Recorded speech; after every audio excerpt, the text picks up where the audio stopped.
Do you want to tell that story while you're at it? That is the most ridiculous story of why you're called the Guess Who. My whole book and my whole life is all these stories that happened to me. We originally were called Chad Allen and the Reflections. We were trying to be like Cliff Richard and the Shadows from England, who we idolized. Cliff was a great singer, the Shadows with their guitar and everything. And Neil Young was also a fan of theirs. So we had the same kind of guitar style. And we got a letter from a lawyer saying, I represent this band called the Reflections. They had a hit called Just Like Romeo and Juliet, and you can't use the name. So you got to change your name again. So we're trying to get something that sounds like Reflections, and I come up with the word Expressions.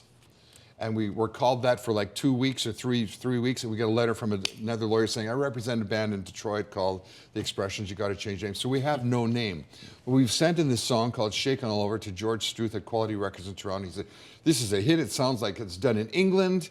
We want to just put out a white label that says Shaken All Over and Guess Who, and the people can guess who it is. Then you could pick a name from all the names that they're guessing who you are, or whatever. And we're just going to release 50 copies to radio.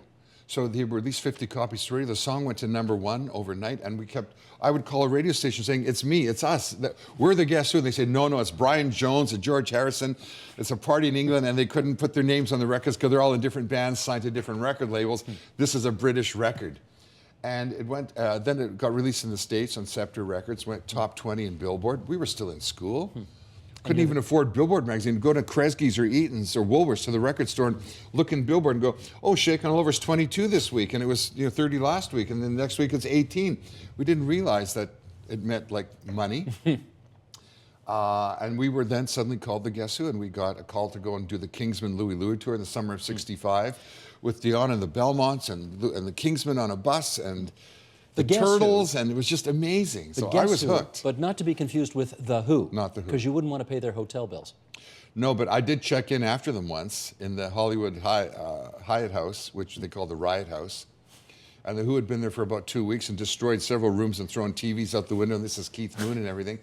And they leave, and 3 days later, I come in and I say, I'm Randy Bachman, I'm with the Guess Who, I'm checking in the guys. He says, you can't come in here. You need to post a $10,000 bond. Well, then we're making $500, $600 a night. There's no way you can get a $10,000 bond. I kept saying, we're not the band from England. Look, they are the Who. Here's their pictures. Here's their name. We are the Guess Who. Here's us. He goes, can we please get this room? We've stayed here before.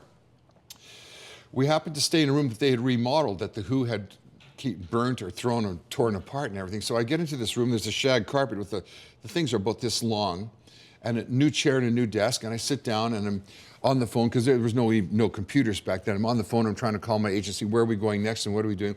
And as I go to move the chair back, it gets caught on the pile of the rug, and I kind of fall over backwards and the chair breaks.